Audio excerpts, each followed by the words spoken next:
सारी शिक्षाएं छिपी हुई हैं।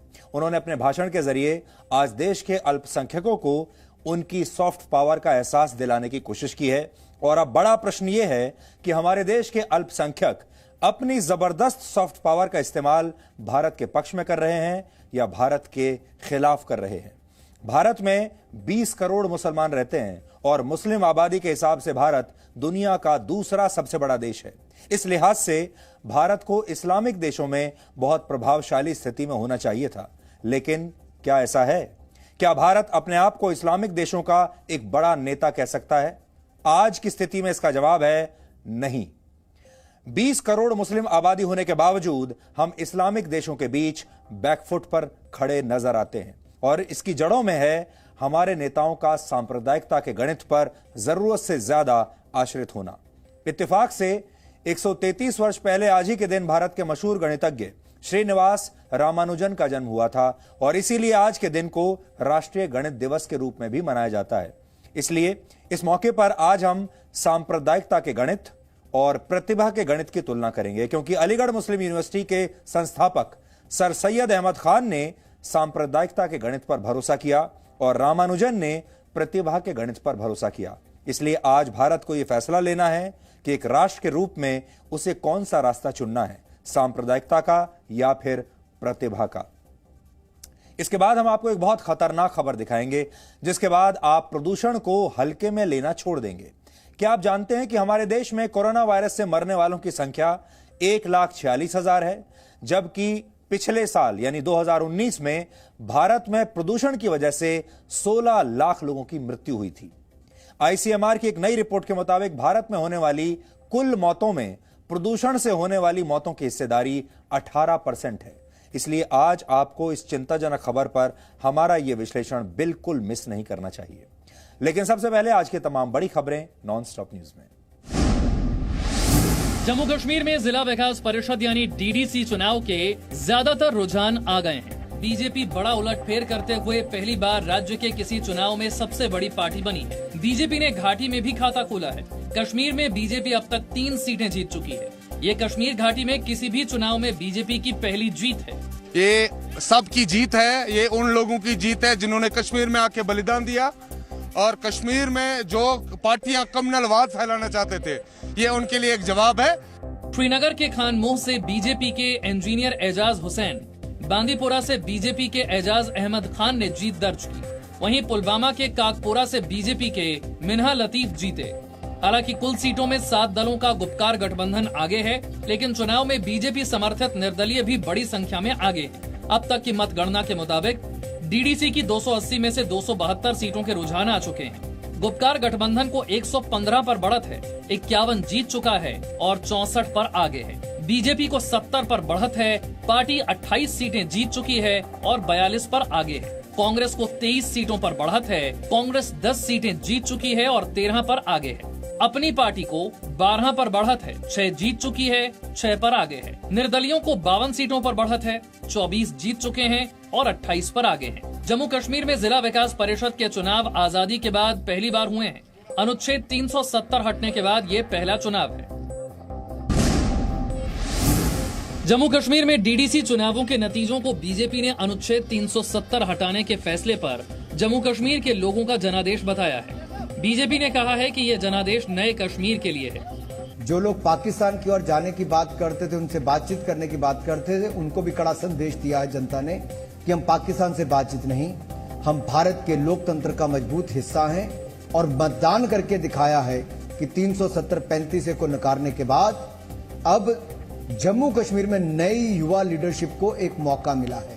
गुपकार में शामिल 7 पार्टियों ने डीडीसी चुनाव 370 के खिलाफ जनादेश बताकर लड़ा था। नतीजों के बाद उमर अब्दुल्ला ने कहा कि विपक्ष को जनता में खत्म करने की साजिश फेल हो गई है। जब इलेक्शन में हिस्सा लेने का फैसला भी हमने लिया, तब तक तो इलेक्शन का ब्यूगल बज चुका था और शायद बहुत से ऐसे लोग थे जो अपने आप को कश्मीर के एक्सपर्ट मानते हैं, जिन्होंने ये कहा था कि ये लोग मिट गए हैं, दोबारा जिंदा नहीं होंगे, चाहे वो पीडीपी हो, नेशनल कॉन्फ्रेंस हो, पीपल्स कॉन्फ्रेंस हो। वहीं पीडीपी अध्यक्ष महबूबा मुफ्ती ने केंद्र सरकार और बीजेपी पर चुनावी धांधली का आरोप लगा दिया। महबूबा ने ट्वीट किया, ये नतीजे बताते हैं कि 370 हटाना असंवैधानिक था। भारत सरकार ने हमें जीतने से रोकने में कोई कसर नहीं छोड़ी थी। गुपकार गठबंधन के नेताओं ने कहा कि उन्हें साल भर नजरबंद नहीं रखा जाता तो इस चुनाव के नतीजे दूसरे होते। प्रधानमंत्री मोदी ने आज वीडियो कॉन्फ्रेंसिंग के जरिए अलीगढ़ मुस्लिम यूनिवर्सिटी के शताब्दी समारोह को संबोधित किया। प्रधानमंत्री ने कहा कि राष्ट्रहित सर्वोपरि है। समाज में वैचारिक मतभेद होते हैं, ये स्वाभाविक भी है, लेकिन जब बात राष्ट्रीय लक्ष्यों के प्राप्ति की हो तो हर मतभेद किनारे रख देना चाहिए। प्रधानमंत्री ने अपने संबोधन में कहा कि सरकार के शौचालय बनाने से मुस्लिम बेटियों के स्कूल ड्रॉप आउट में काफी कमी आई है। पहले मुस्लिम बेटियों का जो स्कूल ड्रॉप आउट रेट 70% से ज्यादा था, वो अब घटकर करीब करीब 30% रह गया है। एएमयू के छात्रों ने भी प्रधानमंत्री के आत्मनिर्भर अभियान के साथ चलने की बात की। उनके जो स्पीच था उससे बहुत ज्यादा सेल्फ इम्पोर्टेंस फील हुई। लगा कि हाँ, हम भी कुछ कर सकते हैं और हम भी उनके in self reliant and self developed India में, सेल्फ रिलायंट इंडिया में हम अपना कंट्रीब्यूशन कर सकते हैं। 56 साल बाद एएमयू के किसी कार्यक्रम में प्रधानमंत्री ने शिरकत की। इससे पहले 1964 में लाल बहादुर शास्त्री ने एएमयू के कार्यक्रम में हिस्सा लिया था। प्रधानमंत्री मोदी 24 दिसंबर को विश्व भारती विश्वविद्यालय के शताब्दी समारोह को वीडियो कॉन्फ्रेंसिंग से संबोधित करेंगे। इस मौके पर पश्चिम बंगाल के राज्यपाल जगदीप धनखड़ और केंद्रीय शिक्षा मंत्री रमेश पोखरियाल निशंक भी मौजूद रहेंगे। नोबेल पुरस्कार से सम्मानित रविंद्रनाथ टैगोर ने 1921 में विश्व भारती विश्वविद्यालय की स्थापना की थी। देश के प्रधानमंत्री ही विश्व भारती विश्वविद्यालय के चांसलर भी होते हैं।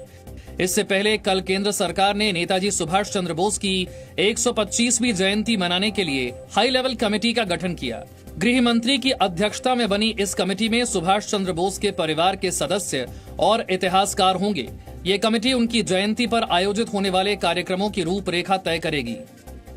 ये कमेटी के माध्यम से बंगाल में भी कुछ कार्यक्रम मनाया जाएगा, तो ये भी हम लोग परिवार से इनको स्वागत कर रहे हैं। ऑल इंडिया बेसिस पर हो रहे, ऑल इंडिया बेसिस पर ये सम्मान दिया जाएगा। पश्चिम बंगाल की मुख्यमंत्री ममता बनर्जी ने गृह मंत्री अमित शाह के आरोपों का जवाब दिया है। ममता ने अमित शाह को घेरते हुए पश्चिम बंगाल को बदनाम करने का आरोप लगाया। ममता बनर्जी ने कहा कि गृह मंत्री को कोई भी बयान देने से पहले तथ्यों को जांच लेना चाहिए। ममता ने अमित शाह को चुनौती देते हुए कहा कि उन्होंने हर चीज का पूरा डेटा दिया है, अब शाह उन्हें ढोकले की दावत दे। सब उत्तर किन्तु दिए दिएছি, এর জন্য আমাকে কিন্তু অমিত শাহকে খাওয়াতে হবে। আমি গুজরাটি খাবার খেতে চাই, ধোকলা। আর আরেকটা আছে কি যেন বলে ওটাকে, দিনেশ দা মাঝে মাঝে আমায় খাওয়ায়, আমাকে ধোকলা খাওয়াতে হবে ভালো করে। बीजेपी के आरोपों का जवाब देते हुए ममता बनर्जी ने कहा कि राज्य में राजनीतिक हिंसा में कमी आई है। उन्होंने कहा कि आत्महत्या को भी राजनीतिक हत्या करार दे दिया जाता है। पॉलिटिकल मार्डर माने रोज बोलছে सुसाइड হলো पॉलिटिकल मार्डर, পার্সোনাল এনিমিটি নিয়ে বাড়িতে স্বামী স্ত্রীর ঝগড়া হলো পলিটিক্যাল মার্ডার। এটা কিন্তু আমি বলছি আপনাদের। ममता ने आरोप लगाया कि बीजेपी पति पत्नी के झगड़े को भी राजनीतिक झगड़ा बता देती है। आज राष्ट्रीय गणित दिवस है और इस मौके पर आज हम प्रतिभा के गणित और सांप्रदायिकता के गणित की एक तुलना करेंगे। आज के दिन को राष्ट्रीय गणित दिवस के तौर पर इसलिए मनाया जाता है क्योंकि वर्ष 1887 में आज ही के दिन भारत के महान गणितज्ञ श्रीनिवास रामानुजन का जन्म हुआ था। रामानुजन को अपनी प्रतिभा के दम पर ब्रिटेन की मशहूर कैम्ब्रिज यूनिवर्सिटी जाने का मौका मिला, जहां पहुंचकर उन्होंने इस समय के अपने उस जमाने के बड़े बड़े अंग्रेज गणितज्ञों को भी अपनी विलक्षण प्रतिभा से अपना प्रशंसक बना लिया था। लेकिन क्या आप जानते हैं कि जिस वर्ष रामानुजन का जन्म हुआ उसी वर्ष अलीगढ़ मुस्लिम यूनिवर्सिटी की स्थापना करने वाले सर सैयद अहमद खान ने भारत में सांप्रदायिकता के गणित को समझाते हुए लखनऊ में एक बड़ा मशहूर भाषण दिया था और यही भाषण आगे चलकर धर्म के नाम पर भारत के बंटवारे का आधार बना, पाकिस्तान के जन्म लेने का आधार बना। संयोग की बात यह है कि रामानुजन अपनी प्रतिभा के दम पर कैम्ब्रिज यूनिवर्सिटी पहुंचे थे और सर सैयद अहमद खान ने उसी कैम्ब्रिज यूनिवर्सिटी का दौरा करने के बाद भारत में मुसलमानों के लिए कैम्ब्रिज यूनिवर्सिटी की तर्ज पर एक और यूनिवर्सिटी बनाने का सपना देखा था और अलीगढ़ मुस्लिम यूनिवर्सिटी की स्थापना करके उन्होंने अपना यह सपना पूरा भी कर लिया था। वर्ष 1920 में ही अंग्रेजों को अपनी प्रतिभा का मुरीद बनाने वाले श्रीनिवास रामानुजन की मृत्यु हुई थी और 1920 में ही अलीगढ़ मुस्लिम यूनिवर्सिटी की स्थापना भी हुई थी, यानी दोनों चीजें एक ही साल में हुई थी। 1920 में अलीगढ़ मुस्लिम यूनिवर्सिटी की स्थापना और रामानुजन की मृत्यु। अब इस यूनिवर्सिटी की स्थापना के 100 वर्ष पूरे हो चुके हैं और आज इसी मौके पर देश के प्रधानमंत्री नरेंद्र मोदी ने वीडियो कॉन्फ्रेंसिंग के जरिए एक कार्यक्रम को संबोधित किया। इस दौरान उन्होंने ये बताया कि एएमयू जैसे संस्थान देश की ताकत और यहां पढ़ने वाले मुसलमान देश की सॉफ्ट पावर हैं, जिसे पहचानने की जरूरत है। प्रधानमंत्री मोदी ने एक बहुत महत्वपूर्ण बात यह भी कही कि समाज में भेदभाव हो सकते हैं, राजनीतिक विचारधाराएं अलग अलग हो सकती हैं, लेकिन किसी भी वजह से विकास नहीं रुकना चाहिए, डेवलपमेंट नहीं रुकना चाहिए। उन्होंने यह भी कहा कि कोई भी फैसला लेते समय हमेशा देश को आगे रखकर फैसला करना चाहिए। पहले आप प्रधानमंत्री मोदी के भाषण के कुछ अहम हिस्से आज सुनिए। बहुत दिलचस्प भाषण था ये, और फिर हम प्रतिभा के गणित और सांप्रदायिकता के गणित की एक तुलना करेंगे। मुझे बहुत सारे लोग बोलते हैं कि एएमयू कैंपस अपने आप में एक शहर की तरह है। अनेकों डिपार्टमेंट्स, दर्जनों हॉस्टल्स, हजारों टीचर्स, प्रोफेसर्स, लाखों स्टूडेंट्स के बीच एक मिनी इंडिया भी नजर आता है।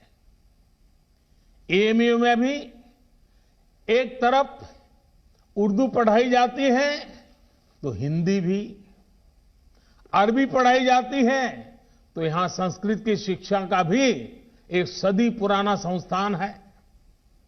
यहां की लाइब्रेरी में कुरान की मैन्युस्क्रिप्ट है तो गीता रामायण के अनुवाद भी उतने ही सहज कर रखे गए हैं। मुझे बताया गया है कि अभी लगभग 1000 विदेशी स्टूडेंट्स हमारे यहां एएमयू में पढ़ाई कर रहे हैं। ऐसे में एएमयू की यह भी जिम्मेदारी है कि हमारे देश में जो अच्छा है, जो बेहतरीन है, जो देश की ताकत है, वो देखकर, वो सीखकर, उसकी यादें लेकर के ये छात्र अपने अपने देशों में जाएं।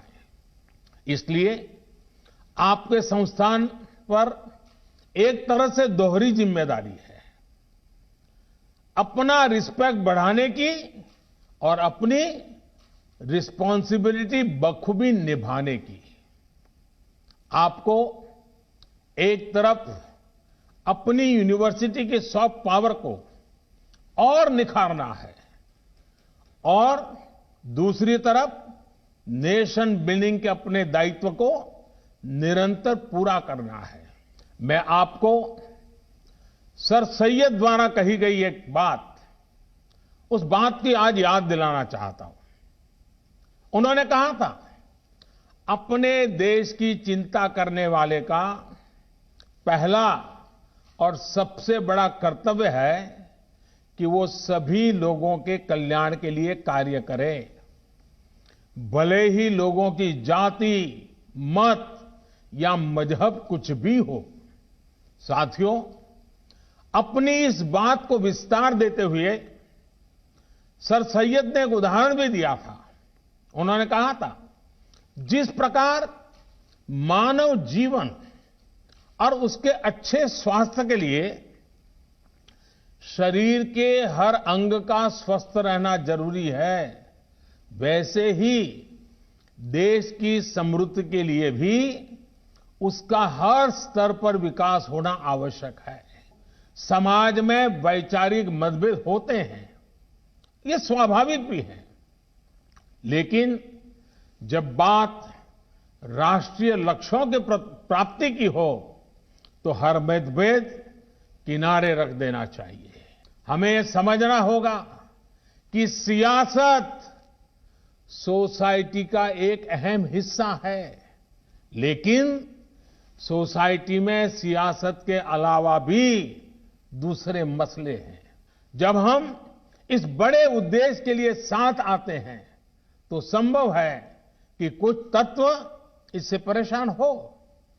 ऐसे तत्व दुनिया की हर सोसाइटी में मिल जाएंगे। ये कुछ ऐसे लोग होते हैं जिनके अपने स्वार्थ होते हैं। वो अपने स्वार्थ को सिद्ध करने के लिए हर हथकंडा अपनाएंगे, हर प्रकार की नेगेटिविटी फैलाएंगे।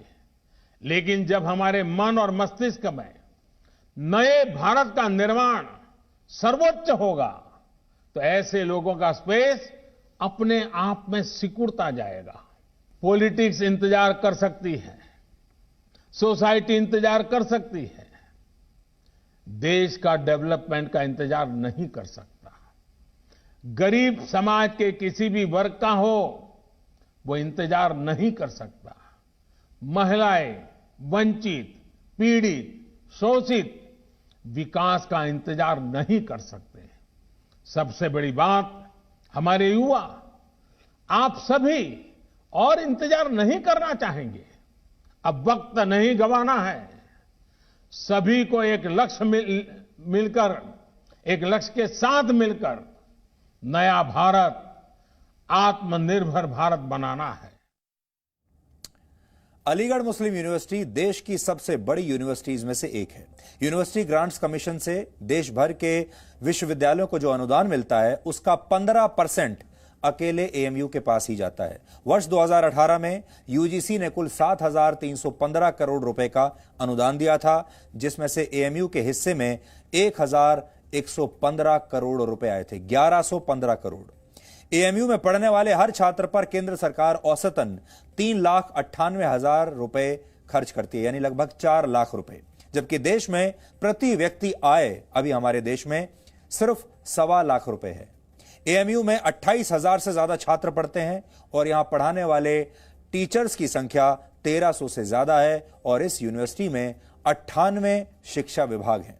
आजादी के 70 वर्ष बीत जाने के बाद भी एएमयू को माइनॉरिटी इंस्टीट्यूशन का दर्जा मिला हुआ है, जहां 50% सीटें मुस्लिम छात्रों के लिए आरक्षित हैं। हालांकि एएमयू से यह दर्जा वापस लेने से जुड़ा एक मामला अभी अदालत में भी लंबित है। एएमयू का कैंपस आकार में आईआईटी दिल्ली और जवाहरलाल नेहरू यूनिवर्सिटी के कैंपस से भी बड़ा है।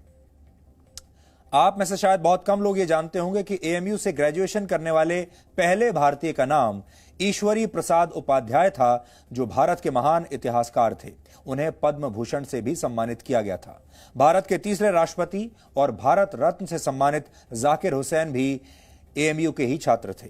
फ्रंटियर गांधी के नाम से मशहूर देशभक्त खान अब्दुल गफार खान भी एएमयू के छात्र थे और उन्हें 1987 में भारत रत्न से सम्मानित किया गया था। भारत के पूर्व उपराष्ट्रपति हामिद अंसारी भी एएमयू के ही छात्र रहे हैं। भारत के महान हॉकी खिलाड़ी जफर इकबाल ने भी अलीगढ़ मुस्लिम यूनिवर्सिटी से पढ़ाई की थी और जफर इकबाल को भारत में खेल की दुनिया के सबसे बड़े सम्मान अर्जुन पुरस्कार और पद्मश्री से भी सम्मानित किया जा चुका है।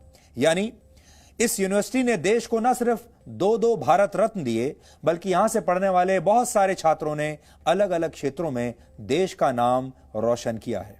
लेकिन इतना सब होने के बावजूद यही यूनिवर्सिटी कई बार विवादों के केंद्र में भी रहती है। वर्ष 2018 में इसी यूनिवर्सिटी में लगी मोहम्मद अली जिन्ना की तस्वीर हटाने को लेकर बहुत बड़ा विवाद हुआ था। छात्रों के एक पक्ष का कहना था कि यूनिवर्सिटी से मोहम्मद अली जिन्ना की तस्वीर को हटाया नहीं जाना चाहिए, क्योंकि इन छात्रों के मुताबिक अलीगढ़ मुस्लिम यूनिवर्सिटी को आगे बढ़ाने में जिन्ना का बहुत बड़ा हाथ रहा है और उनके पास इस यूनिवर्सिटी की छात्र यूनियन की आजीवन सदस्यता थी।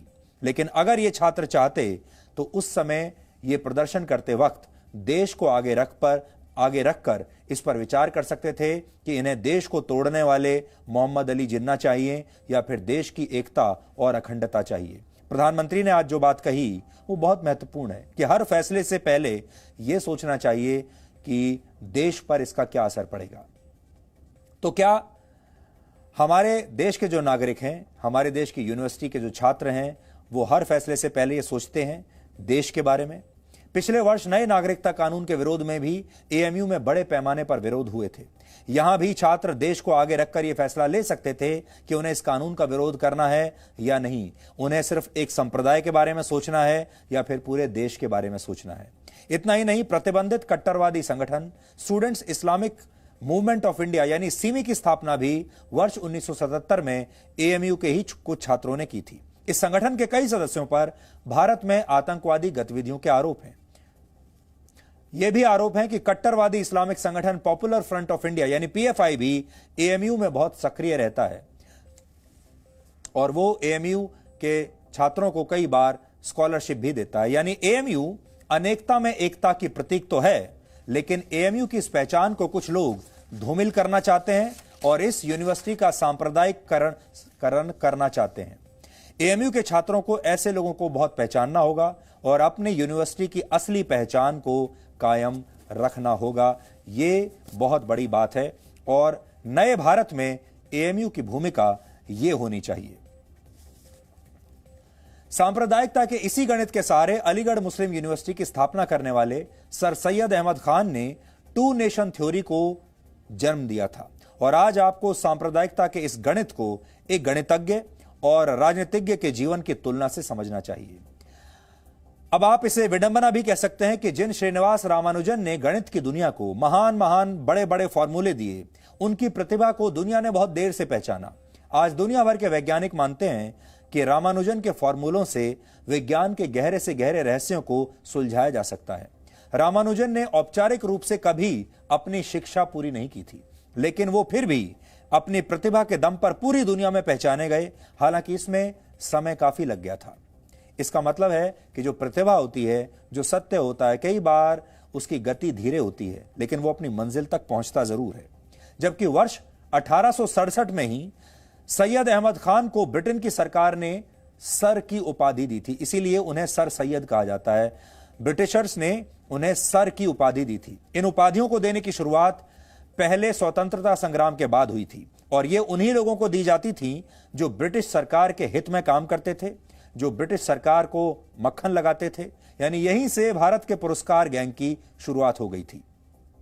आजकल आप बहुत देखते होंगे, अवार्ड वापसी गैंग के बारे में आप सुनते हैं, आज पुरस्कार गैंग के बारे में आप सुनते हैं, लेकिन पुरस्कार गैंग की जो शुरुआत थी ये तो उसी जमाने में हो गई थी और पुरस्कार गैंग अब नहीं बना, ये तो उस जमाने से चलता आ रहा है जब चापलूसी के दम पर पुरस्कार ले लिए जाते थे। आज जब आप किसी को सर कहकर बुलाते हैं तो आप सोचते हैं कि आप सामने वाले व्यक्ति को सम्मान दे रहे हैं, लेकिन सच यह है कि यह शब्द गुलामी की भी याद दिलाता है। इसलिए आप चाहें तो सर की जगह श्रीमान शब्द का प्रयोग भी कर सकते हैं। खैर, अब हम अलीगढ़ मुस्लिम यूनिवर्सिटी की स्थापना करने वाले सैयद अहमद खान के राजनीतिक और सांप्रदायिक गणित का एक विश्लेषण करेंगे, लेकिन उससे पहले हम आपको रामानुजन के बारे में एक तथ्य और बताना चाहते हैं। रामानुजन जब ब्रिटेन गए तो वहां उनका स्वास्थ्य बहुत खराब रहने लगा। रामानुजन पक्के हिंदू थे और हिंदू धर्म के हिसाब से ही शाकाहारी भोजन किया करते थे, वेजिटेरियन खाना खाते थे, लेकिन ब्रिटेन में वो ठीक से वेजिटेरियन खाना खा नहीं पाते थे, इसलिए उनकी तबीयत और बिगड़ने लगी। लेकिन अंग्रेजों के देश में जाकर भी उन्होंने अपना धर्म नहीं छोड़ा। दूसरी तरफ 80 वर्ष तक जीने वाले सर सैयद अहमद खान थे, जो देखते ही देखते शिक्षाविद वाली छवि से धर्म के नाम पर टू नेशन थ्योरी के जनक बन गए और धर्म की बुनियाद पर ही इस देश के दो टुकड़े बाद में हुए। यानी किसी के लिए धर्म का गणित प्राणों से ऊपर हो जाता है तो किसी के लिए धर्म का गणित लोगों को बांटने वाले फॉर्मूले में बदल जाता है। सैयद अहमद खान ने वर्ष 1875 में अलीगढ़ में एंग्लो मोहम्मडन ओरिएंटल स्कूल की स्थापना करके अलीगढ़ आंदोलन की शुरुआत की थी, जिसका मकसद मुसलमानों को पश्चिमी देशों की तर्ज पर शिक्षित करना था। इसमें कोई बुराई नहीं है और यही स्कूल आगे चलकर कॉलेज में तब्दील हुआ और फिर अलीगढ़ मुस्लिम यूनिवर्सिटी में बदल गया। वर्ष 1860 के दशक के अंत में सर सैयद अहमद खान अपने 2 पुत्रों के साथ ब्रिटेन की यात्रा पर गए थे और वहीं तमाम मशहूर यूनिवर्सिटीज में घूमने के बाद उन्होंने अलीगढ़ में मुसलमानों के लिए यूनिवर्सिटी स्थापित करने की अपनी योजना बनाई। सर सैयद अहमद खान अंग्रेजों की संस्कृति से बहुत प्रभावित थे और वो मानते थे कि अंग्रेजों को भारत नहीं छोड़ना चाहिए, क्योंकि अंग्रेजी शासन के तहत ही भारत के मुसलमानों को आगे बढ़ने का अवसर मिल सकता है। सर सैयद अहमद खान ब्रिटिश संस्कृति से कितना प्रभावित थे, इसे समझने के लिए आज आपको मैं एक शेर सुनाना चाहता हूं। कहा जाता है कि यह शेर मशहूर शायर अकबर इलाहाबादी ने सैयद अहमद खान की ब्रिटेन यात्रा के संदर्भ में ही लिखा था। उसी समय अकबर इलाहाबादी के एक मित्र हज की यात्रा पर गए थे और दोनों की तुलना करते हुए उन्होंने क्या लिखा था, अब आप सुनिए। उन्होंने लिखा, सिधारें शेख काबा को हम इंग्लिस्तान देखेंगे, वो देखें घर खुदा का, हम खुदा की शान देखेंगे। अकबर इलाहाबादी कहना चाहते थे कि शेख तो काबा जाए, हम इंग्लैंड जाएंगे। शेख बेशक काबा चले जाएं, वो जाते रहें, हम तो इंग्लिस्तान जाएंगे यानी इंग्लैंड जाएंगे। शेख खुदा का घर देखें, पर हम तो खुदा की शान देखेंगे यानी इंग्लैंड की चकाचौंध देखेंगे, इंग्लैंड का ग्लैमर देखेंगे। सैयद अहमद खान ब्रिटेन की संस्कृति से कितना प्रभावित थे, इसे समझने के लिए आज आपको भारत में मुसलमानों की राजनीति पर लिखी गई एक बहुत मशहूर पुस्तक के कुछ अंश मैं पढ़कर सुनाना चाहता हूं। और इस किताब का नाम है खिलाफत आंदोलन और इसके लेखक हैं काजी मोहम्मद अदील अब्बासी, जो खुद एक स्वतंत्रता सेनानी थे और कई अखबारों के संपादक भी रहे। इस पुस्तक के पेज नंबर 29 पर वो क्या लिखते हैं तो मैं आपको बताता हूं। पेज नंबर 29 देखिए, ये पुस्तक मेरे हाथ में है, आज इसको हमने पढ़ा और अब आप सुनिए वो क्या कहते हैं। सर सैयद केवल अंग्रेजों के शासन ही से प्रभावित नहीं थे, बल्कि उनकी संस्कृति से भी उतने ही प्रभावित थे। जिस किसी ने तहजीब उल अखलाक इंस्टीट्यूट के गजट का अध्ययन किया या सर सैयद के लेख पढ़े हैं, वो जानता है कि वो अंग्रेजों के तौर तरीकों, उनके रहन सहन और खान पान के कितने प्रशंसक थे, बल्कि पूर्वी रहन सहन की असभ्यता और गंवारूपन मानते थे। बल्कि पूर्वी रहन सहन को असभ्यता और गंवारूपन वो मानते थे, ऐसा इसमें लिखा है। फिर देखिए इसी पुस्तक के पेज नंबर 26 पर लिखा है कि सैयद अहमद खान कैसे देश की आजादी को लंबे समय तक टालते रहना चाहते थे ताकि अंग्रेजों के शासन में मुसलमान आगे बढ़ सकें। इस पेज पर जो लिखा है अब आप वो सुनिए। पेज नंबर 26, देश की आजादी को जहां तक संभव हो टाला जाए और मुसलमानों की गरीबी को दूर करने और सम्मानपूर्ण जीवन बिताने के अवसर प्राप्त करने के लिए सरकार की पूरी वफादारी का तमगा हासिल किया जाए, क्योंकि अगर देश आजाद हुआ और 3/4 हिंदू और 1/4 मुसलमान होंगे तो पीस दिए जाएंगे। ये भाषण है सर सैयद का। कांग्रेस की स्थापना से पहले तक सैयद अहमद खान देश की आजादी के पक्ष में थे, लेकिन कांग्रेस की स्थापना होते ही उन्हें लगा कि यह हिंदुओं की पार्टी है और अगर इस पार्टी की सरकार आई तो मुसलमानों को हिंदुओं से दबकर रहना होगा। इसलिए उन्होंने 2 नेशन थ्योरी का सिद्धांत दिया और यहीं से भारत में बोए गए सांप्रदायिकता के बीजों ने बंटवारे का वृक्ष बनना शुरू कर दिया था। भारत के संदर्भ में देखा जाए तो सांप्रदायिकता के 3 वैचारिक लक्षण होते हैं। पहला लक्षण ये मानना कि हिंदू और मुसलमान दोनों बिल्कुल अलग अलग हैं। दूसरा लक्षण ये कि दोनों समुदाय एक साथ कभी रह ही नहीं सकते। और तीसरा ये कि दोनों समुदायों की संस्कृति, तौर तरीके और रहन सहन बिल्कुल अलग अलग हैं। सर सैयद अहमद खान में ये तीनों वैचारिक लक्षण थे और इन्हीं लक्षणों से ग्रस्त होने की वजह से उन्हें लगता था कि अगर भारत आजाद हुआ तो अल्पसंख्यक मुसलमानों को बहुसंख्यक हिंदुओं के नियंत्रण में रहना होगा। इसलिए उन्होंने पहले मुसलमानों को शिक्षित करने के लिए एएमयू की स्थापना की और फिर समय के साथ साथ 2 राष्ट्र के सिद्धांत को मजबूत करते चले गए। देश के अलग अलग धार्मिक समुदायों को हमेशा बांटकर रखने का विचार कैसे आज भी देश की बहुत सारी समस्याओं की जड़ में है, अब आप इसे एक उदाहरण के जरिए समझिए। वर्ष 1932 में अंग्रेजों ने पुरस्कार गैंग को सबसे बड़ा पुरस्कार दिया, जिसे इतिहास में कम्युनल अवार्ड के नाम से जाना जाता है, जो मुसलमानों के लिए तो अच्छा था पर देश के धार्मिक विभाजन और नफरत के विकास में बहुत घातक साबित हुआ। इस कम्युनल अवार्ड के नाम पर मुसलमानों को नौकरियों में अलग पहचान दी जाती थी। अंग्रेजों के शासन में सरकारी नौकरियां भी किसी पुरस्कार से कम नहीं हुआ करती थीं और सर सैयद अहमद खान ज्यादा से ज्यादा मुसलमानों को सरकारी पदों पर देखना चाहते थे। ये दौड़ दूसरे समुदायों के बीच भी बहुत तेजी से बढ़ चुकी थी, बहुत तेज हो चुकी थी और इसका नतीजा ये हुआ कि वर्ष 1951 तक यानी आजादी के सिर्फ 3-4 साल बाद तक भारत में प्राइवेट नौकरियां करने वालों की संख्या 12 लाख थी और सरकारी नौकरियां करने वालों की संख्या 33 लाख से ज्यादा हो चुकी थी, जबकि आज देश में 2.25 करोड़ लोग सरकारी नौकरी करते हैं और 43 करोड़ लोग प्राइवेट सेक्टर में नौकरी करते हैं।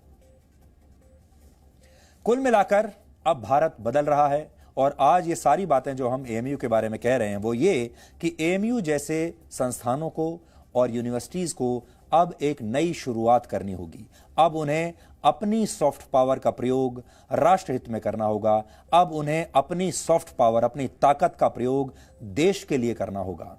बाहर अंतर्राष्ट्रीय स्तर पर भारत की छवि को चमकाने के लिए करना होगा। भारत के अल्पसंख्यक भारत की ताकत हैं और हमें इसे पहचानने की अब बहुत सख्त जरूरत है। भारत में 20 करोड़ मुसलमान रहते हैं। पूरी दुनिया में इंडोनेशिया के बाद भारत में मुसलमानों की आबादी सबसे ज्यादा है, यानी पूरी दुनिया में हम दूसरे नंबर पर हैं मुस्लिम आबादी के हिसाब से। और ये 20 करोड़ मुसलमान लोग भारत की असली सॉफ्ट पावर है। अब इन 20 करोड़ लोगों को यह समझना होगा कि वो भारत की सॉफ्ट पावर हैं और वो कैसे भारत की ताकत को बढ़ा सकते हैं। लेकिन भारत अपनी सॉफ्ट पावर को अभी तक ठीक से पहचानने में भी सफल नहीं रहा है, इस्तेमाल करना तो दूर की बात है। भारत में इतनी बड़ी संख्या में मुसलमानों के होने के बाद होना तो यह चाहिए था कि इस्लामिक देशों के बीच भारत का कद और बड़ा होता और मजबूत होता और भारत इस्लामिक देशों के बीच अपनी बात मजबूती से रख पाता। इस्लामिक देशों में भारत को एक बड़े नेता के रूप में देखा जाता। इस्लामिक देशों में भारत एक स्टेक होल्डर की तरह देखा जाता। लेकिन इसके बावजूद भारत इन देशों के बीच हमेशा आपको बैकफुट पर दिखाई देता है। जहां भारत को स्टेक होल्डर होना चाहिए था, वहां हम अक्सर अपने ऊपर लग रहे आरोपों का ही जवाब देते रहते हैं। ऑर्गेनाइजेशन ऑफ इस्लामिक कोऑपरेशन जैसे संगठनों में भारत के खिलाफ प्रस्ताव लाए जाते हैं और कहा जाता है कि भारत ने कश्मीर से अनुच्छेद 370 हटाकर देश के मुसलमानों का ख्याल नहीं रखा। यह एक नैरेटिव है जो अंतर्राष्ट्रीय स्तर पर सब जगह फैलाया जा रहा है, जबकि सच यह है कि जम्मू कश्मीर में सिर्फ 85,67,000 मुसलमान रहते हैं, जबकि देश के बाकी हिस्सों में रहने वाले मुसलमानों की संख्या 19 करोड़ से ज्यादा है। और ज्यादातर 19 करोड़ मुसलमान बाकी भारतीयों की तरह ही अपना जीवन खुशी खुशी बिता रहे हैं। उनके पास भी वही सारे मौके हैं जो किसी भी भारतीय के पास हैं। लेकिन बहुत चालाकी से कश्मीर की समस्या को भारत के मुसलमानों से जोड़ दिया गया है। जम्मू कश्मीर के 85 लाख मुसलमानों के नाम पर 19 करोड़ मुसलमानों को भड़काया जाता है और यह भारत को बदनाम करने की एक बहुत बड़ी साजिश है। इसलिए देश के अल्पसंख्यकों को चाहिए कि वो अपनी सॉफ्ट पावर को पहचानें और देश को बांटने वाली शक्तियों को अब मिलकर परास्त करें। जिन उद्देश्यों के साथ इस तरह की यूनिवर्सिटीज की स्थापना की गई थी, जो बातें इस तरह की यूनिवर्सिटीज में अब तक पढ़ाई गई हैं, अब हमें उन सब को बदलने की जरूरत है। इसलिए तभी नया भारत बन पाएगा। अब हम आपको एक खबर के जरिए समझाते हैं कि जब किसी देश की सॉफ्ट पावर बदलाव का मन बना लेती है तो इसका नतीजा क्या होता है। बदलाव किसी भी देश में कैसे आता है उसका एक उदाहरण देखिए। जम्मू कश्मीर में डिस्ट्रिक्ट डेवलपमेंट काउंसिल यानी डीडीसी चुनाव के नतीजों की तस्वीर अब बहुत हद तक साफ हो चुकी है। अब तक के नतीजों में बीजेपी पहली बार कश्मीर में सबसे बड़ी पार्टी बनकर उभरी है, यानी बीजेपी को चुनाव में दूसरी पार्टियों से ज्यादा सीटें मिली हैं। नेशनल कॉन्फ्रेंस और पीडीपी जैसी पार्टियां भी वहां पर बीजेपी से पीछे हैं। कश्मीर में जिला विकास परिषद की कुल 280 सीटों पर चुनाव हुआ, जिनमें से बीजेपी 50 सीटें जीत चुकी है और 23 पर आगे चल रही है, यानी करीब 73 सीटों पर बीजेपी की स्थिति बहुत मजबूत है। इसीलिए बीजेपी वहां सिंगल लार्जेस्ट पार्टी बनकर उभर रही है। बीजेपी के सामने गुपकार गठबंधन की चुनौती थी, जिनमें सारी ये पार्टियां एक साथ मिल गई थी पहली बार। लेकिन चुनाव के नतीजे ये बता रहे हैं कि 7 पार्टियों के इस गठबंधन को चुनाव में काफी नुकसान हुआ है। गुपकार गठबंधन 64 सीटें जीत चुका है और 52 सीटों पर आगे है, यानी ये गठबंधन अभी 116 सीटों पर आगे है। लेकिन यहां ध्यान देने वाली बात यह है कि इस गठबंधन में 7 पार्टियां हैं, यानी 7 पार्टियां मिलकर 116 सीटें जीत रही हैं और बीजेपी अकेले 73 सीटें जीत रही है। यह आपको देखना होगा।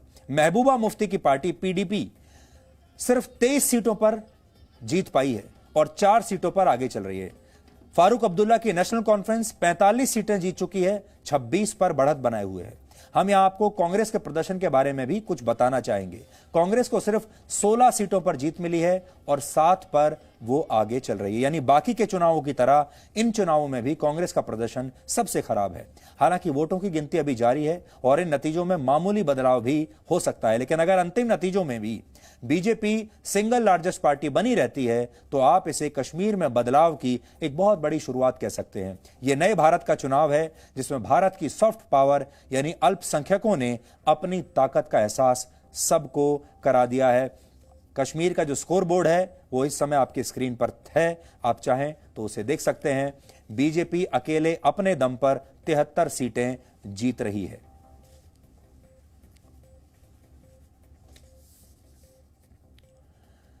भारत के महान गणितज्ञ श्रीनिवास रामानुजन ने गणित में कई ऐसे फॉर्मूले दिए जिनकी वजह से उन्हें संख्या का जादूगर भी कहा जाता है और अपनी प्रतिभा और मौलिक तर्क शक्ति से उन्होंने गणित में कई महान खोजें की। सिर्फ 12 वर्ष की उम्र से उन्होंने बिना किसी औपचारिक शिक्षा के मैथमेटिकल थ्योरम्स यानी गणित के सूत्रों की खोज शुरू कर दी थी। उन्होंने 32 वर्ष के अपने छोटे से जीवन में गणित के करीब 3900 सिद्धांत बनाए जिससे गणित के सवाल हल किए जाते हैं और इन्हें शुद्ध गणित की भाषा में आइडेंटिटीज और इक्वेशंस कहते हैं। इनमें से कई सिद्धांत रिजल्ट तो सही देते हैं पर उनके प्रोसेस पर अब भी रिसर्च जारी है। रामानुजन के विचारों की श्रेष्ठता यही है कि वो अपने वक्त से बहुत आगे की सोचते थे। रामानुजन के रिसर्च पेपर कई बार पत्र पत्रिकाओं और जर्नल्स में नहीं छपते थे क्योंकि संपादक उनकी थ्योरीज को समझ ही नहीं पाते थे, पर बाद में उन्हीं सिद्धांतों से मैथ्स, फिजिक्स और एस्ट्रोनॉमी की बड़ी बड़ी समस्याएं सुलझाई गई। वर्ष 1919 में उन्होंने एक सिद्धांत की खोज की जिसे मॉक थीटा फंक्शन कहते हैं। यह असंख्य यानी इनफिनाइट होने वाली गणना यानी कैलकुलेशन की समस्या को सुलझाने में काम आता है। लंबे समय तक इसे समझने के लिए दुनिया भर के वैज्ञानिक मेहनत करते रहे और वर्ष 2002 में पता चला कि ब्रह्मांड की सबसे बड़ी पहेली कहे जाने वाले ब्लैक होल को समझने के लिए मॉक थीटा फंक्शन का प्रयोग ही जरूरी है। यानी रामानुजन अपने समय से 83 वर्ष आगे चल रहे थे। अब इस फंक्शन का इस्तेमाल ऐसी चीज की गणना के लिए भी किया जा रहा है जिसका ग्रोथ पैटर्न समझ में ना आ रहा हो। जैसे कैंसर हो जाने पर शरीर में कोशिकाओं की वृद्धि रैंडम होती है, यानी पता ही नहीं चलता कि कैंसर किस तरह से फैल रहा है। ऐसे में इसका इलाज बहुत कठिन होता है। अब रामानुजन के फॉर्मूले की मदद से यह तय किया जाता है कि कैंसर पेशेंट को कब और कितनी दवाई दी जाए। अब आपको रामानुजन की महानता साबित करने वाली एक घटना बताते हैं। रामानुजन ने वर्ष 1913 में मशहूर British mathematician professor G.H. Hardy को एक चिट्ठी लिखी थी। इसके बाद रामानुजन को कैम्ब्रिज यूनिवर्सिटी जाने का मौका मिला। प्रोफेसर हार्डी के मुताबिक गणित के जिन सूत्रों को सुलझाने में बड़े बड़े गणितज्ञों को भी 5 से 6 घंटे का समय लगता था, उसे सिद्ध करने के लिए रामानुजन सोचने का भी वक्त नहीं लेते थे। यानी जब तक उनके सामने सवाल लिखा जाता तब तक वो उसका जवाब भी ढूंढ लेते थे। विद्वानों के मुताबिक सिर्फ मानसिक शक्तियों की मदद से ही ऐसा करना संभव नहीं था।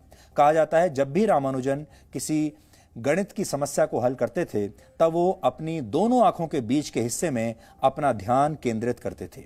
योग के मुताबिक ये वही जगह है जहां पर शरीर की आध्यात्मिक शक्तियों का चरम बिंदु होता है। रामानुजन खुद कहते थे कि उनके लिए गणित के उस सूत्र का कोई मतलब नहीं जिससे उन्हें आध्यात्मिक विचार न मिलते हों। ब्रिटेन के प्रोफेसर हार्डी रामानुजन को दुनिया का सबसे महान गणितज्ञ मानते थे और कहा जाता है कि उन्होंने दुनिया के प्रतिभावान व्यक्तियों को 100 नंबर के पैमाने पर आंका था और इस लिस्ट में उन्होंने खुद को सिर्फ 30 नंबर दिए थे 100 में से, लेकिन रामानुजन को 100 में से 100 नंबर दिए थे। आप इसे भारत की प्रतिभा को दिया गया महत्वपूर्ण सम्मान भी कह सकते हैं। कई विद्वान मानते हैं कि ब्रिटिश भारत का नागरिक होने की वजह से रामानुजन को वो सम्मान नहीं मिला जिसके वो हकदार थे। अगर रामानुजन का जन्म भारत के बदले उस समय यूरोप के किसी देश या अमेरिका में हुआ होता तो शायद बहुत पहले ही उन्हें नोबेल पुरस्कार मिल गया होता और उन्हें आधुनिक दौर का सबसे महान गणितज्ञ भी मान लिया गया होता। हालांकि ये रामानुजन की असाधारण प्रतिभा ही थी जिसने ब्रिटिश शासन के बावजूद उन्हें इतना कामयाब बनाया। आज भी हमारे देश के कई बच्चों को गणित से बहुत डर लगता है। आप में से भी ज्यादातर लोगों को स्कूल में, कॉलेज में गणित से बहुत डर लगता होगा और हो सकता है आज भी आपके घर में कोई ना कोई बच्चा ऐसा हो जो मैथ से बहुत डरता होगा। गणित का नाम सुनते ही मन में डर पैदा हो जाता होगा और गणित के डर की वजह से ही कई बच्चे इससे दूरी बना लेते हैं, इसे पढ़ते नहीं और इससे बच्चों के ज्ञान में कमी आती है। ये एक प्रकार की चिंता है जो उनके मन में बैठ जाती है। इसे मैथ एंजाइटी भी कहते हैं। एक स्टडी के मुताबिक अमेरिका के 93% लोग गणित को लेकर थोड़ी या ज्यादा चिंता जरूर करते हैं और भारत में भी लगभग 10 लाख छात्र इससे पीड़ित हैं। भारत में 14 वर्ष से लेकर 18 वर्ष तक के युवा दूसरी कक्षा के स्तर का गुणा भाग भी नहीं कर पाते। हालांकि मैथ्स के डर का इलाज संभव है। शिक्षक चाहें तो बहुत ही क्रिएटिव तरीके से, आसान तरीके से इसे पढ़ाकर बच्चों का डर दूर कर सकते हैं और उन्हें प्रेरणा दे सकते हैं। छात्रों के लिए भी जरूरी है कि मैथ्स को समझने के लिए वो हमेशा सवाल पूछते रहें। मैथ्स के सिद्धांतों को रटने की बजाय उसे समझने की कोशिश करें। और सबसे आखिर में माता पिता भी इस बात का ध्यान रखें कि हर बच्चा अपनी रफ्तार से ही सीखता है। सबकी रफ्तार अलग अलग होती है। दूसरों से अपने बच्चों की तुलना ना करें और अपनी उम्मीदों का बोझ अपने बच्चों पर बिल्कुल ना डालें। इसलिए रामानुजन की कहानी आज हमने आप सबको सुनाई ताकि आप सबके मन में भी अगर गणित को लेकर कोई डर है तो उसे दूर किया जा सके। और दूसरी बात यह कि दुनिया में कामयाबी के लिए आप कितने भी गणित लगा लीजिए, आप जाति का गणित लगा लीजिए, संप्रदाय का गणित लगा लीजिए, कोई और गणित लगा लीजिए, लेकिन मेहनत का और मेरिट का जो गणित होता है उसे कोई नहीं बीट कर सकता। हालांकि आज बच्चों के लिए कैलकुलेटर से लेकर कंप्यूटर तक सब कुछ है। कोचिंग क्लासेस हैं, ऑनलाइन क्लासेस हैं, एप्स हैं और माँ बाप भी पहले की अपेक्षा कहीं ज्यादा पढ़े लिखे हैं। फिर भी इन्हें गणित से डर लगता है, जबकि रामानुजन ने इन सुविधाओं के बिना ही बिल्कुल सटीक गणना करना सीख लिया था। उन्हें कोई ट्रेनिंग नहीं मिली थी। उनके जमाने में ऑनलाइन क्लासेस नहीं थी, एप्स नहीं थे, कोचिंग क्लासेस नहीं थी। इस तरह से रामानुजन के जीवन का संदेश हमारे और आपके लिए बहुत बड़ा है और वो ये कि समस्याओं से डरना नहीं, उन्हें हल करने का तरीका खोजना चाहिए। अब हम उस प्रदूषण की बात करेंगे जिसने भारत के लोगों के जीवन का गणित पूरी तरह बिगाड़ कर रख दिया है। और ये जो खबर है ये बहुत खतरनाक खबर है और इस खबर को देखने के बाद आप प्रदूषण को हल्के में लेना हमेशा के लिए बंद कर देंगे। देश की सबसे बड़ी रिसर्च संस्था ICMR यानी Indian council for medical research ने आज देश में प्रदूषण की वजह से होने वाली मौतों के आंकड़े जारी किए हैं। हमारे देश में नहीं बल्कि हर देश में, दुनिया भर में लोग सबसे ज्यादा जिस चीज से डरते हैं वो है मृत्यु। कोई भी मरना नहीं चाहता। इन आंकड़ों के मुताबिक देश में पिछले वर्ष यानी 2019 में 16 लाख लोग प्रदूषण की वजह से मारे गए। इनमें से 9,80,000 लोग हवा में PM 2.5 का स्तर ज्यादा होने की वजह से मरे, जबकि 6,10,000 लोग इंडोर पॉल्यूशन यानी घर के अंदर मौजूद प्रदूषण की वजह से मारे गए। हमारे देश में प्रदूषण से हर रोज 4,383 लोग और हर घंटे 282 लोग मर रहे हैं। देश में होने वाली कुल मौतों में से 18% के लिए प्रदूषण ही जिम्मेदार है। पिछले 29 वर्षों के तुलनात्मक अध्ययन में यह पता चलता है कि भारत में इंडोर एयर पॉल्यूशन में 64% की कमी आई है, लेकिन आउटडोर एयर पॉल्यूशन 115% तक बढ़ गया है।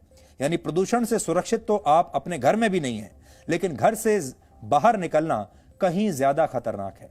इन आंकड़ों में प्रदूषण की वजह से भारत को हुए आर्थिक नुकसान का आकलन भी है। भारत को प्रदूषण की वजह से पिछले वर्ष 2,60,000 करोड़ का नुकसान हुआ। यह नुकसान भारत की कुल GDP के 1.4% के बराबर है।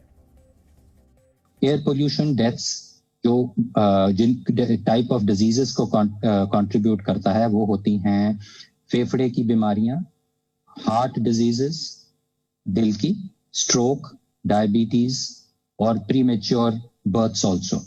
तो काफी और भी रिस्क्स हैं जिनकी वजह से ये डेथ्स होती हैं। तो अगर हम वो सारे रिस्क की कंट्रीब्यूशन ऐड अप करें तो वो बहुत हो जाती है। इसीलिए ये एयर पोल्यूशन का कंट्रीब्यूशन है ये 18 लाख 17 लाख लोग डेथ्स को, और हम ये कह रहे हैं कि अगर एयर पोल्यूशन बिल्कुल नहीं रहता तो ये 17 लाख डेथ्स अवॉइड हो सकती हैं। ये काफी बड़ा आंकड़ा है, लेकिन इसको पूरा समझने के लिए ये बैकग्राउंड भी जरूरी है। कुल मिलाकर यह भी संभव है कि अब तक तो किसी की मृत्यु होने पर लोग ये कहा करते थे कि इस व्यक्ति की मौत हार्ट अटैक से हुई, कैंसर से हुई या किसी अन्य बीमारी से हुई। आपने देखा होगा जब आसपास किसी की मृत्यु होती है तो आप जरूर पूछते हैं कि क्या हुआ था, और लोग फिर बताते हैं कि कौन सी बीमारी से इस व्यक्ति की मृत्यु हुई है। लेकिन अब वो समय आ गया है जब लोग ये कहेंगे कि ये व्यक्ति प्रदूषण की वजह से मारा गया। लंदन में हाल ही में एक 9 वर्षीय लड़की की मौत के मामले में ऐसा ही हुआ है।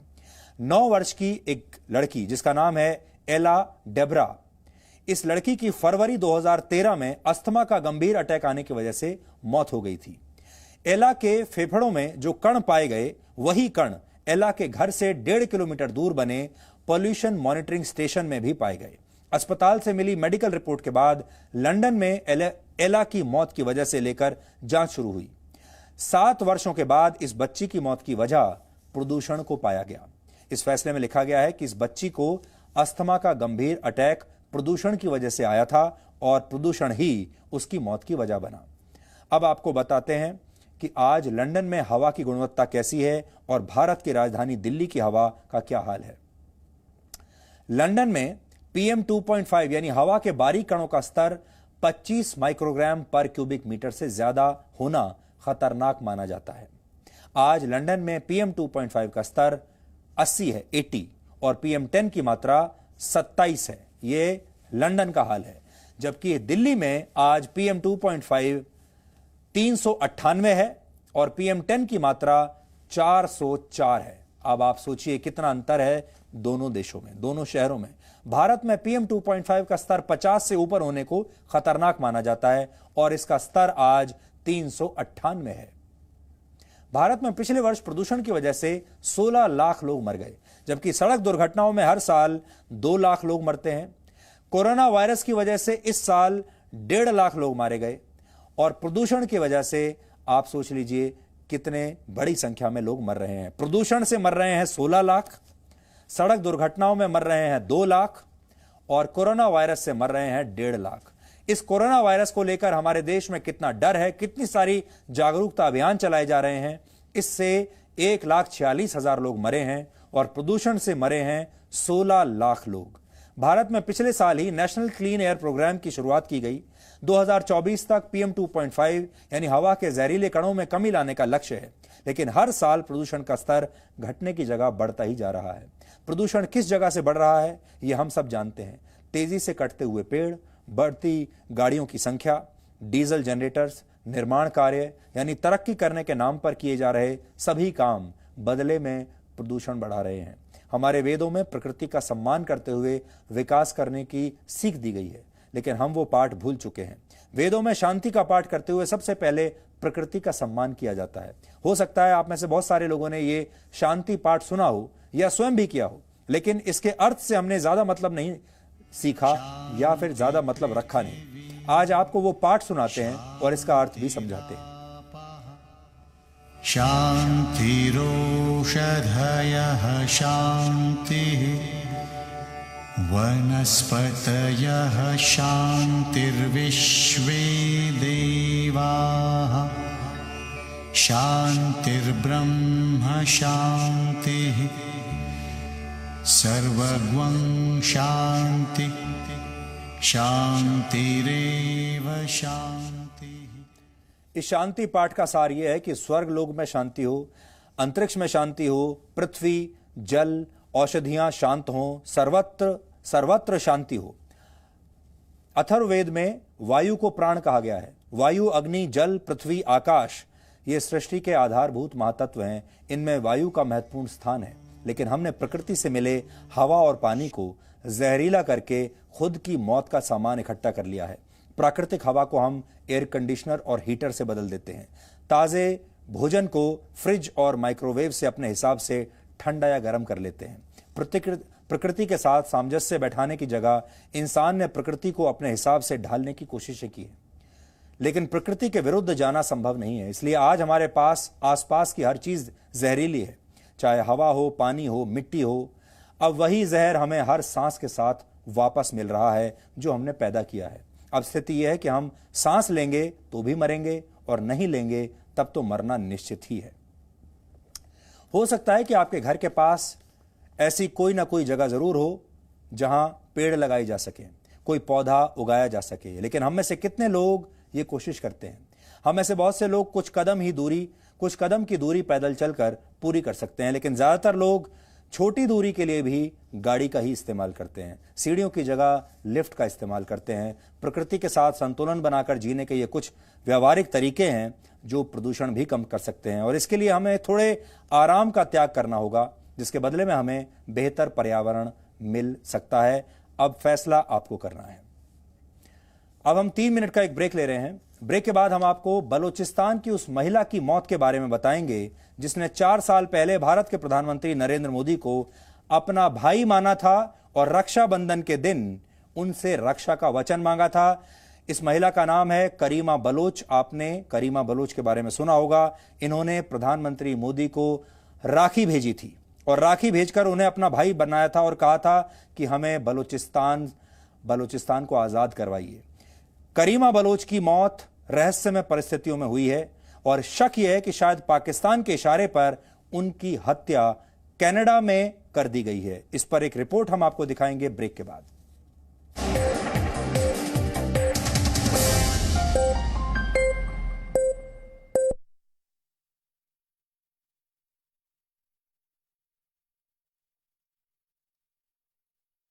नौकरी को लेकर परेशान हैं? तो अब जी न्यूज पर देखिए रोजगार की हर खबर। जी रोजगार समाचार, दिन भर जी न्यूज पर। एमबीए का रिजल्ट आया तो मेरे फैमिली मेंबर्स बहुत खुश थे, सपने जैसे उड़ान ही भरने वाले थे, लेकिन अचानक कोरोना ने सब रोक दिया। क्या आप नौकरी को लेकर परेशान हैं? तो अब जी न्यूज पर देखिए रोजगार की हर खबर। जी रोजगार समाचार, दिन भर जी न्यूज पर।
एक साल पहले ग्रेजुएशन कंप्लीट करा था।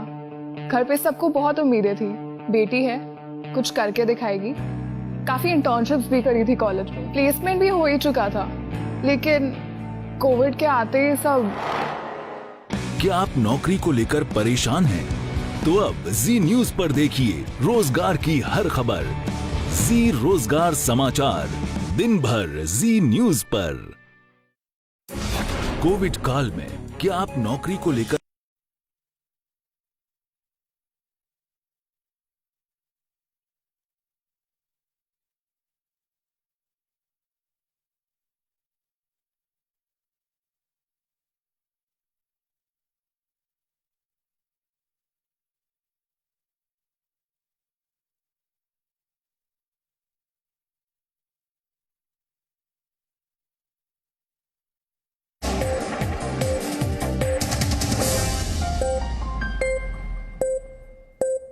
अब हम आपको एक ऐसी महिला की रहस्यमयी मौत की खबर दिखाएंगे जिसने 4 वर्ष पहले भारत के प्रधानमंत्री नरेंद्र मोदी को अपना भाई माना था और रक्षाबंधन के दिन उनसे रक्षा का वचन लिया था। और इस महिला का नाम है करीमा बलोच, जिन्होंने वर्ष 2016 में प्रधानमंत्री नरेंद्र मोदी को रक्षाबंधन के दिन एक वीडियो संदेश भेजा था। और आगे हम बढ़ें उससे पहले आप वो वीडियो संदेश सुनिए और फिर हम आपको करीमा बलोच के साथ क्या हुआ उसके बारे में बताएंगे। हाय श्री मोदी जी, रक्षाबंधन के दिन पे बलूचिस्तान की एक बहन आपको भाई मानकर आपसे कुछ कहना चाहती है। मेरा नाम करीमा बलूच है और मैं बलूच स्टूडेंट ऑर्गेनाइजेशन की चेयरपर्सन हूँ। बलूचिस्तान में आज कितने ही भाई लापता हैं, पाकिस्तानी आर्मी के हाथों या मारे गए हैं और कई हजारों की तादाद में लापता किए गए हैं। तो बलूचिस्तान की बहनें आज भी अपने लापता भाइयों की राह तक रही हैं। उनमें से शायद वो सारे कभी भी लौट कर ना आए और उन बहनों का इंतजार कभी खत्म ही ना हो। लेकिन इस दिन के हवाले से हम आपसे ये उम्मीद लेकर आपके पास आपको ये कहना चाहते हैं कि आपको बलूचिस्तान की बहनें एक भाई की हैसियत से मानते हैं और आपसे ये उम्मीद रखते हैं कि आप बलूच जेनोसाइड, बलूचिस्तान में वार क्राइम्स और ह्यूमन राइट्स वायलेशन के खिलाफ इंटरनेशनल फोरम्स पर बलूचों की आवाज बनेंगे और तमाम उन बहनों की आवाज बनेंगे जिनके भाई लापता हैं। हम अपनी जंग खुद लड़ेंगे। हमें आपसे सिर्फ आप हमारी आवाज बन जाएं, उस जंग की आवाज बन जाएं और दुनिया के किसी भी कोने में उस आवाज को पहुंचाएं। हमें आपसे इतना चाहिए। और मैंने कुछ गुजराती में लिखा है, मैं वो भी आपसे कहना चाहती हूँ कि आपके अपने जुबान में मैं रक्षाबंधन के दिन आपसे कुछ कहूँगी। जे तमे हमारा बलूचिस्तान नवास्ते खरूचे एनो गनो गनो अभिमान मिन्नतवार। 19 अगस्त 2016 को ये संदेश इन्होंने भेजा था और आप सोचिए आज यानी लगभग 4 साल के बाद जो करीमा बलोच हैं इनकी हत्या हो जाती है। आज ये हमारे बीच में नहीं है। जो संदेश जिस दिन उन्होंने भेजा था 19 अगस्त को, इससे ठीक 4 दिन पहले यानी 15 अगस्त 2016 को जो भारत का स्वतंत्रता दिवस होता है, तब प्रधानमंत्री नरेंद्र मोदी ने लाल किले से बलूचिस्तान के लोगों का शुक्रिया अदा किया था। करीमा पाकिस्तान के प्रांत बलूचिस्तान की ही रहने वाली थी और पाकिस्तान से अपनी मातृभूमि को स्वतंत्र कराने की लड़ाई लड़ रही थी। 4 वर्ष पहले वो शरणार्थी बनकर अपने पति हम्मल हैदर के साथ कनाडा के टोरंटो शहर आ गई थी और रविवार दोपहर को करीमा बलोच अचानक से लापता हो गई। उनके पति ने पुलिस में रिपोर्ट लिखवाई, लेकिन कल यानी सोमवार को करीमा का शव टोरंटो में एक झील के किनारे मिला। प्रधानमंत्री नरेंद्र मोदी रक्षा का वचन मांगने वाली करीमा बलोच अब इस दुनिया में नहीं है और यह बड़ी दुखद बात है। प्रधानमंत्री मोदी को रक्षाबंधन का संदेश भेजने के बाद से करीमा बलोच पाकिस्तान की सेना और आईएसआई के निशाने पर लगातार थी। ऐसे में अब यह सवाल उठ रहे हैं कि क्या करीमा बलोच को प्रधानमंत्री मोदी से रक्षा का वचन मांगने की सजा मिली है?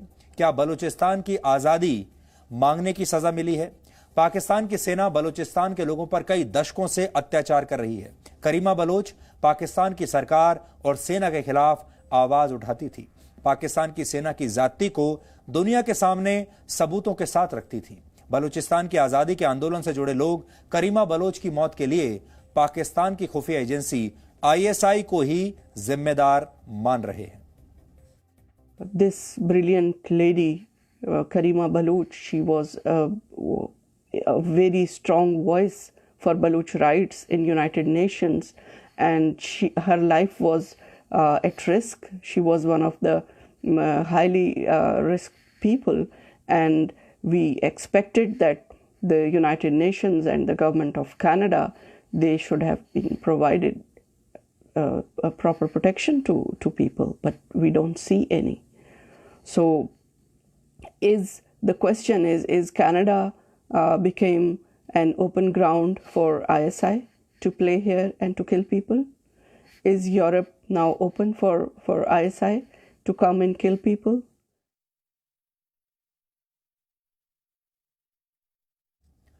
इससे पहले भी बलोच नेशनल मूवमेंट के कार्यकर्ताओं की विदेश में संदिग्ध मौतें होती रही हैं, हत्याएं होती रही हैं। इसी वर्ष मार्च में द बलूचिस्तान पोस्ट के chief editor Sajid Hussain Sweden में लापता हो गए थे और बाद में उनका भी ऐसे ही शव मिला था। करीमा बलोच की संदिग्ध मौत का सच पता करने के लिए हमारे सहयोगी चैनल वियोन ने टोरंटो पुलिस से बातचीत की और इस बातचीत में टोरंटो पुलिस ने बताया कि वो करीमा बलोच की मौत को संदिग्ध नहीं मान रही है और इस मामले की जांच आपराधिक एंगल से नहीं कर रही है। सोचिए कितनी बड़ी बात है कि वो इसे हत्या मान ही नहीं रहे हैं। करीमा बलोच 37 साल की थी। वो बलोच स्टूडेंट्स ऑर्गेनाइजेशन की अध्यक्ष बनने वाली पहली महिला थी। उन्होंने बलूचिस्तान में महिला अधिकारों के लिए भी बहुत काम किया था और 2016 में दुनिया की 100 सबसे प्रभावशाली महिलाओं में करीमा बलोच का नाम भी शामिल था। उन्होंने बलूचिस्तान में हो रहे मानवाधिकार हनन का मुद्दा संयुक्त राष्ट्र की बैठकों में कई बार उठाया था। और करीमा बलोच ने वर्ष 2016 में जी न्यूज के साथ भी एक बातचीत की थी। इस बातचीत में उन्होंने पाकिस्तान की सेना और ISI पर गंभीर आरोप लगाए थे। अपनी जान को खतरा तब भी उन्होंने बताया था। और तब करीमा ने जी न्यूज से क्या कहा था, आज आपको सुनिए। और कई बार ये बातें सुनकर आपको लगेगा कि कई बार लोग पूरी दुनिया को बताने की कोशिश करते हैं कि उनका जीवन कितना मुश्किल होता जा रहा है, उन पर कितना दबाव है, उनकी जान को कितना खतरा है, लेकिन दुनिया तब उसे हल्के में लेती है और एक दिन वो व्यक्ति आपके बीच में से चला जाता है। और करीमा बलोच के साथ ठीक यही हुआ। 4 साल से वो यही बात कहती आ रही हैं कि उनकी जान को खतरा है और कभी भी कुछ भी हो सकता है। और आज 4 साल के बाद अचानक से ये खबर आती है कि वो इस दुनिया में नहीं है।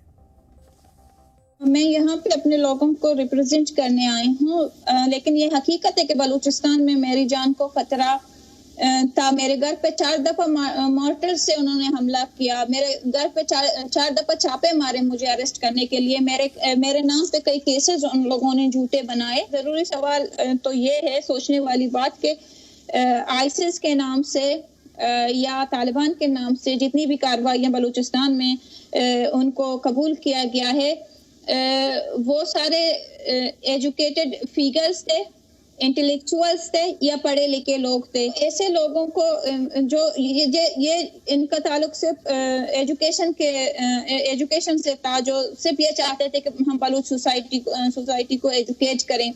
तो ऐसी कार्रवाइयां जो है उन लोगों ने कबूल किए, जो ऐसे लोगों को जो सोसाइटी के क्रीम होते हैं, जो इंटेलेक्चुअल्स होते हैं।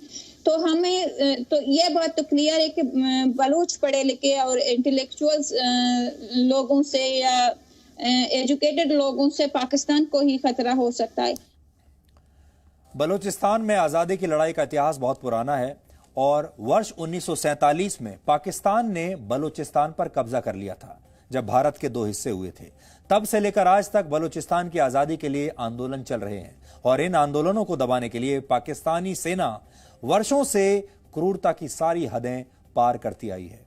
Human rights council of Balochistan की एक रिपोर्ट के मुताबिक 2017 में 1100 लोग वहां से लापता हो गए थे। बलोच नेशनल मूवमेंट नाम की संस्था के मुताबिक जुलाई 2019 में पाकिस्तान की सेना ने बलूचिस्तान में 80 बार सैन्य कार्रवाई की थी। बलोच नेताओं के मुताबिक पिछले 1 दशक में करीब 5000 से ज्यादा लोग लापता हो चुके हैं।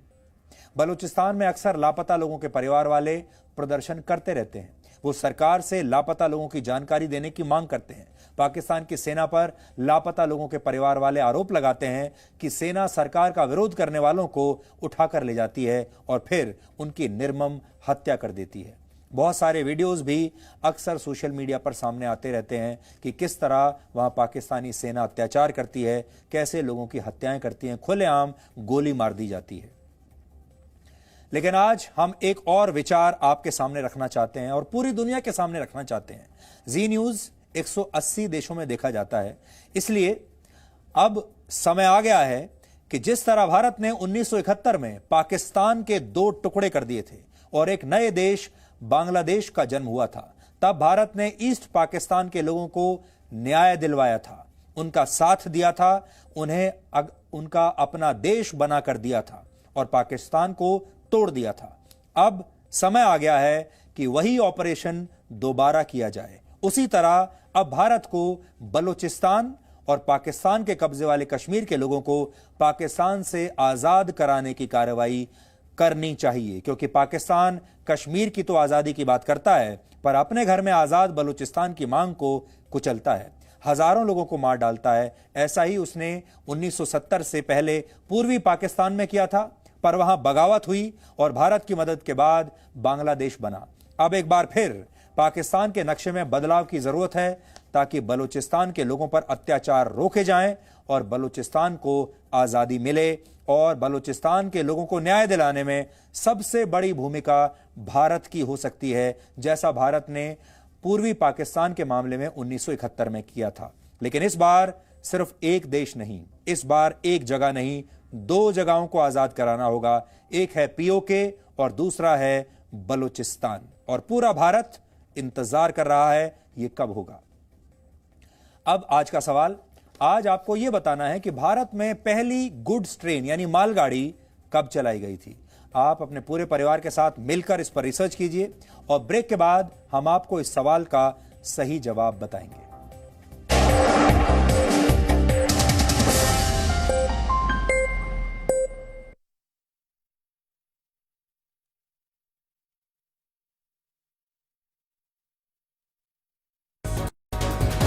तो अब जी न्यूज पर देखिए रोजगार की हर खबर। जी रोजगार समाचार, दिन भर जी न्यूज पर। एमबीए का रिजल्ट आया तो मेरे फैमिली मेंबर्स बहुत खुश थे। सपने जैसे उड़ान ही भरने वाले थे, लेकिन अचानक कोरोना ने सब रोक दिया। क्या आप नौकरी को लेकर परेशान हैं? तो अब जी न्यूज पर देखिए रोजगार की हर खबर। जी रोजगार समाचार, दिन भर जी न्यूज पर।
एक साल पहले ग्रेजुएशन कंप्लीट करा था।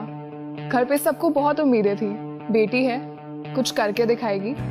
काफी इंटर्नशिप्स भी करी थी कॉलेज में, प्लेसमेंट भी हो ही चुका था, लेकिन कोविड के आते ही सब। क्या आप नौकरी को लेकर परेशान हैं?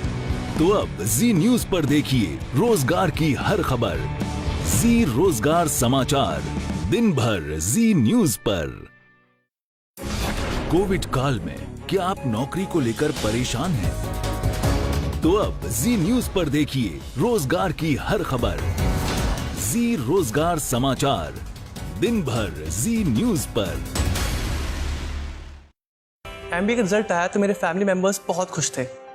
सपने जैसे उड़ान ही भरने वाले थे, लेकिन अचानक कोरोना ने सब रोक दिया। क्या आप नौकरी को लेकर परेशान हैं? तो अब जी न्यूज पर देखिए रोजगार की हर खबर। जी रोजगार समाचार, दिन भर जी न्यूज पर।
1 साल पहले ग्रेजुएशन कंप्लीट करा था।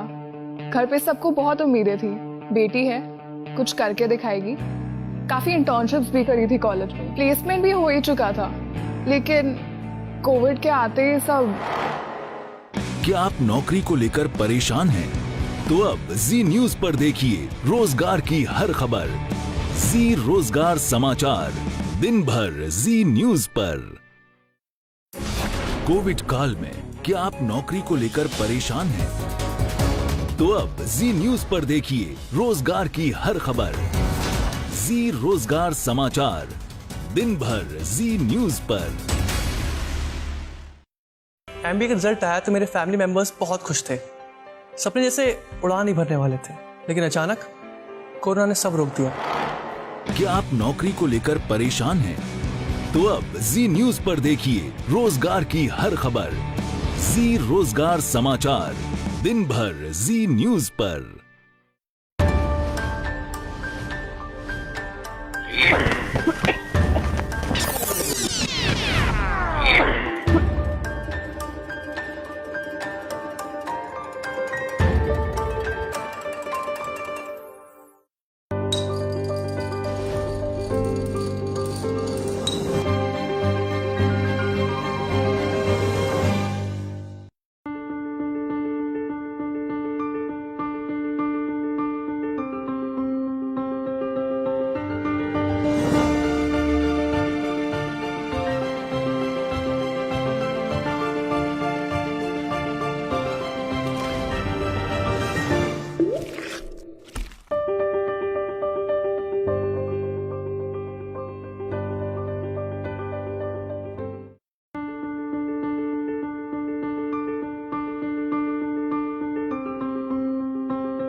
एक साल पहले ग्रेजुएशन कंप्लीट करा था। घर पे सबको बहुत उम्मीदें थी, बेटी है, कुछ करके दिखाएगी। काफी इंटर्नशिप्स भी करी थी कॉलेज में, प्लेसमेंट भी हो ही चुका था, लेकिन कोविड के आते ही सब। क्या आप नौकरी को लेकर परेशान हैं? तो अब जी न्यूज पर देखिए रोजगार की हर खबर। जी रोजगार समाचार, दिन भर जी न्यूज पर। कोविड काल में क्या आप नौकरी को लेकर परेशान हैं? तो अब जी न्यूज पर देखिए रोजगार की हर खबर। जी रोजगार समाचार, दिन भर जी न्यूज पर। एमबीए का रिजल्ट आया तो मेरे फैमिली मेंबर्स बहुत खुश थे। सपने जैसे उड़ान ही भरने वाले थे, लेकिन अचानक कोरोना ने सब रोक दिया। क्या आप नौकरी को लेकर परेशान हैं? तो अब जी न्यूज पर देखिए रोजगार की हर खबर। जी रोजगार समाचार, दिन भर जी न्यूज पर।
एक साल पहले ग्रेजुएशन कंप्लीट करा था।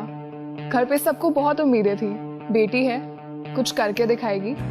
काफी इंटर्नशिप्स भी करी थी कॉलेज में, प्लेसमेंट भी हो ही चुका था, लेकिन कोविड के आते ही सब। क्या आप नौकरी को लेकर परेशान हैं? तो अब जी न्यूज पर देखिए रोजगार की हर खबर। जी रोजगार समाचार, दिन भर जी न्यूज पर। कोविड काल में क्या आप नौकरी को लेकर परेशान हैं? तो अब जी न्यूज पर देखिए रोजगार की हर खबर। जी रोजगार समाचार, दिन भर जी न्यूज पर। एमबीए का रिजल्ट आया तो मेरे फैमिली मेंबर्स बहुत खुश थे। सपने जैसे उड़ान ही भरने वाले थे, लेकिन अचानक कोरोना ने सब रोक दिया। क्या आप नौकरी को लेकर परेशान हैं? तो अब जी न्यूज पर देखिए रोजगार की हर खबर। जी रोजगार समाचार, दिन भर जी न्यूज पर।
एक साल पहले ग्रेजुएशन कंप्लीट करा था। घर पे सबको बहुत उम्मीदें थी, बेटी है, कुछ करके दिखाएगी। काफी इंटर्नशिप्स भी करी थी कॉलेज में, प्लेसमेंट भी हो ही चुका था, लेकिन कोविड के आते ही सब। क्या आप नौकरी को लेकर परेशान हैं? तो अब जी न्यूज पर देखिए रोजगार की हर खबर। जी रोजगार समाचार, दिन भर जी न्यूज पर। कोविड काल में क्या आप नौकरी को लेकर परेशान हैं? तो अब जी न्यूज पर देखिए रोजगार की हर खबर। जी रोजगार समाचार, दिन भर जी न्यूज पर। एमबीए का रिजल्ट आया तो मेरे फैमिली मेंबर्स बहुत खुश थे। सपने जैसे उड़ान ही भरने वाले थे, लेकिन अचानक कोरोना ने सब रोक दिया। क्या आप नौकरी को लेकर परेशान हैं? तो अब जी न्यूज पर देखिए रोजगार की हर खबर। जी रोजगार समाचार, दिन भर जी न्यूज पर।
और अब आखिर में देखते हैं कि आज के इतिहास में क्या लिखा है। वर्ष 1989 में आज ही के दिन बर्लिन का ऐतिहासिक ब्रेंडनबर्ग गेट 30 वर्षों के बाद फिर से खोला गया था और इसी के साथ पूर्वी और पश्चिमी जर्मनी के बीच का विभाजन खत्म हो गया था। इस दौरान पश्चिम जर्मनी के तत्कालीन चांसलर हेलमुट कोल और पूर्वी जर्मनी के तत्कालीन प्रधानमंत्री हेंस मॉड्रो ने एक दूसरे का स्वागत किया था। इस ऐतिहासिक मौके पर पूर्वी और पश्चिमी जर्मनी के हजारों लोग वहां पर इकट्ठा हुए थे। वर्ष 1851 में आज ही के दिन भारत की पहली मालगाड़ी उत्तराखंड के रुड़की से पीरा कलियार के बीच चलाई गई थी। ये मालगाड़ी भारत की पहली रेलगाड़ी भी थी।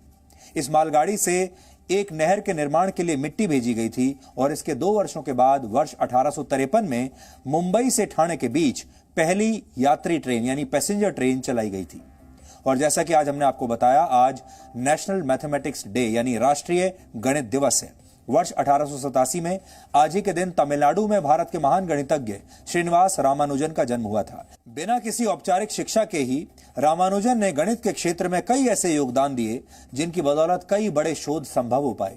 12 साल की उम्र से मैथमेटिकल थ्योरम यानी गणित के सूत्रों की खोज करने वाले रामानुजन ने सिर्फ 32 साल के अपने जीवन में गणित की करीब 3900 आइडेंटिटीज और इक्वेशंस का संकलन किया था और इसलिए उनके जन्मदिन को नेशनल मैथमेटिक्स डे के तौर पर मनाया जाता है। और वर्ष 2010 में आज ही के दिन अमेरिका के तत्कालीन राष्ट्रपति बराक ओबामा ने समलैंगिकों से जुड़े एक कानून पर हस्ताक्षर किए थे। इसके बाद अमेरिका की सेना में समलैंगिकों की भर्ती शुरू हो गई थी और इससे पहले वर्ष 1993 में लागू हुई don't ask don't tell policy के तहत समलैंगिक सैनिकों को अपनी पहचान छिपानी पड़ती थी और उनके समलैंगिक होने की बात सामने आने पर उन्हें अमेरिका की सेना से निकाल दिया जाता था। तो डीएनए में आज इतना ही। अब आपसे हमारी मुलाकात होगी कल रात 9 बजे। तब तक आप खुश रहिए, सुरक्षित रहिए, स्वस्थ रहिए और जीवन में जो आपके लिए बहुत महत्वपूर्ण होता है उसके लिए आप कोई ना कोई रास्ता ढूंढ ही लेते हैं और जो महत्वपूर्ण नहीं होता उसके लिए आप कोई ना कोई बहाना ढूंढ लेते हैं। आप हर रिश्ते और हर वस्तु को इसी फॉर्मूले पर तोलकर अपना अंतिम फैसला ले सकते हैं। नमस्कार।